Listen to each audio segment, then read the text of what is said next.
we road trip New Zealand for 10 days with our kids. Both islands, non-stop. From Hobbiton to Mount Cook, Kaikoura, ferry rides, glowworm caves, and everything in between. This is the full itinerary. So come along for the ride.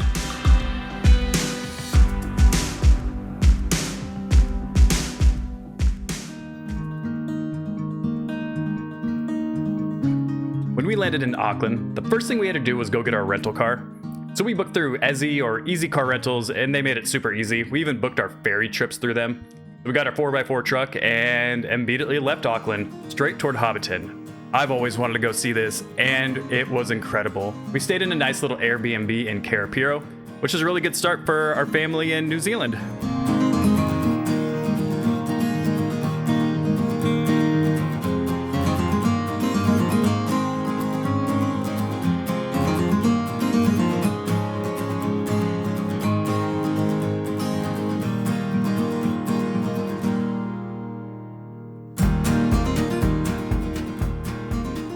Fortunately, we did have to leave Hobbiton, and as we were making our way down south towards Wellington, we stayed in a nice little bed and breakfast called Tony's Lodge that was right on Lake Taupo. We didn't really spend a lot of time at the lake, but looking at everything online, this is definitely a stop you want to make if you have more time.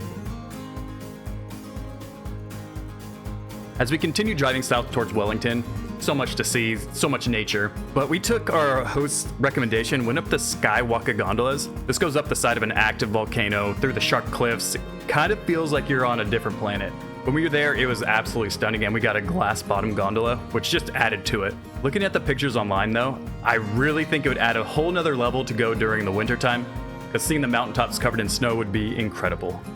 As we were getting closer to Wellington, we really needed somewhere to stretch our legs. You know, after hours in a car, the kids need to get out there and run a little bit. We stopped at Paraparaumu Beach, which is just beautiful black sands as far as you can see. Had nice gentle waves that the kids splashed around with, and it was just a perfect break. A bonus was it's right next to McLean Park, which had some of the fanciest bathrooms I've ever seen. And to cap off the day before we got to our Airbnb, we drove the truck onto the beach and had a nice picnic. Highly recommend stopping at this beach. By the time we were pulling into Wellington, it was already really late, so we didn't really go out to see much, but I'm sure the city has so much to offer, so we wanted to make sure to include it as a stop on our trip.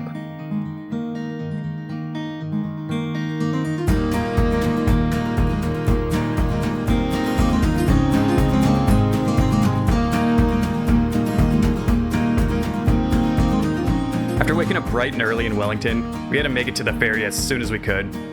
This was our first time driving a car onto a boat, so that was always exciting. The trip was super easy, there was stuff for the kids to do, and we were on the South Island, just like that.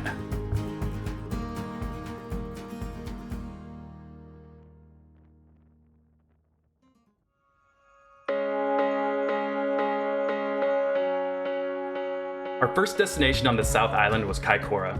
It was a nice little city right on the beach. We stayed in an Airbnb and just kind of walked along the town, got food, went to a couple of the shops. Since we only had a day here, we didn't get to experience everything.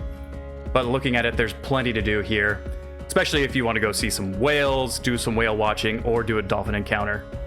But honestly, this city was awesome.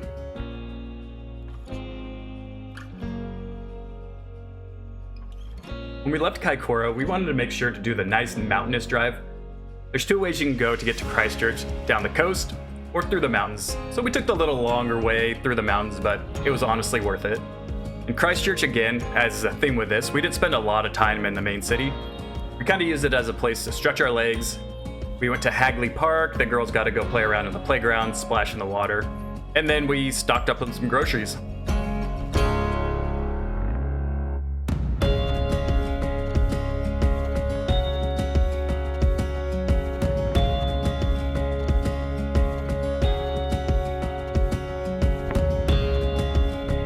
From Christchurch, our next stop was Mount Cook.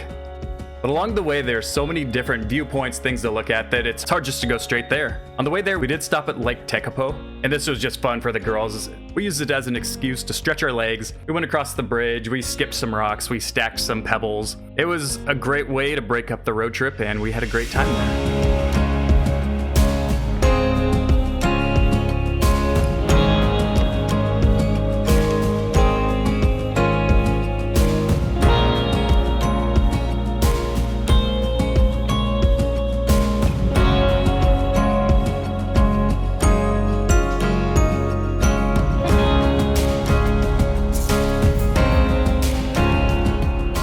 Our main destination on the South Island was to go see Mount Cook, so we broke it into 2 separate days.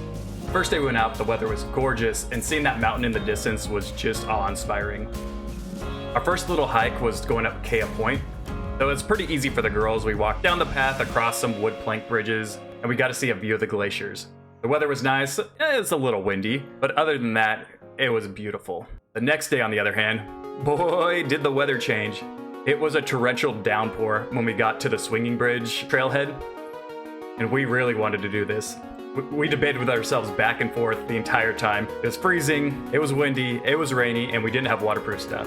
But we ended up doing it, and taking that hike there, if it wasn't raining, it would have been easy, but it was a trek, but totally worth it. We made it to one swinging bridge, not the second one, and definitely not the third one because they were closed, but we would do it again.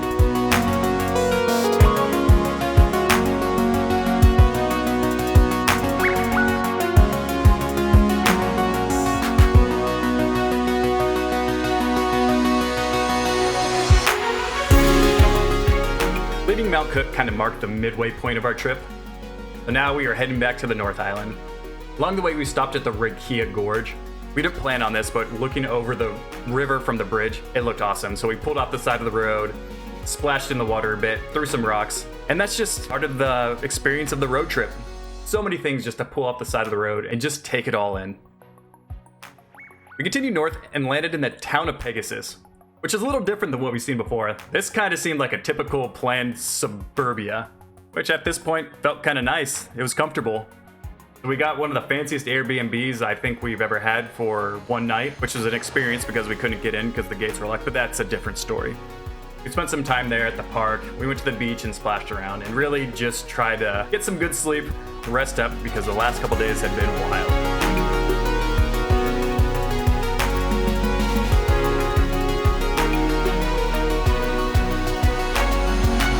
Our next stop was the town of Picton, where we'll get on the ferry to go back to the North Island. On the way, we ran into Pinnacle Rock, and we could just see all of the seals laying out there, so we had to stop.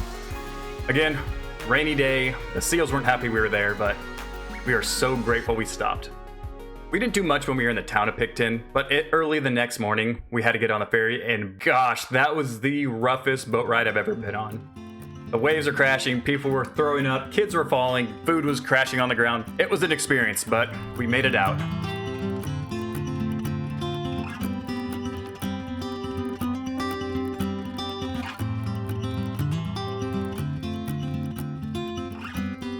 Back on the North Island, our first stop was Whanganui, a little town right on the beach. It was quiet, it was nice. Again, our Airbnb was much better than we were expecting, so that's always good. The weather wasn't great, so we played on the playground a little bit, but really, again, we spent a lot of time recovering, being comfortable, and enjoying the nice new house.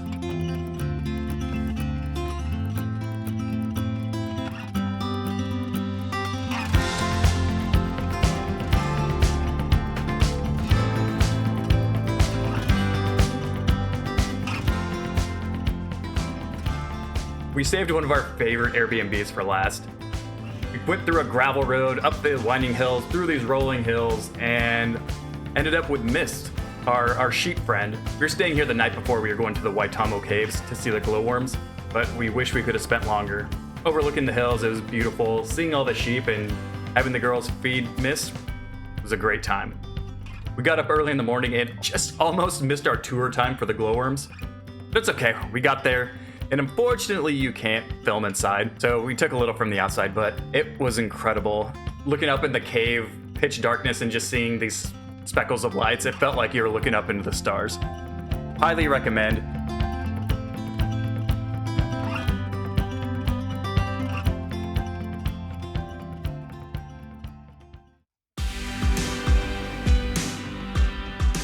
And that marks the end of our whirlwind 10-day trip.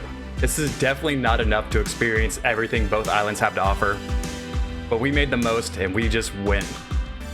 We saw so many things we never thought we'd see, and we highly recommend anyone jump in a car and just head through this beautiful country.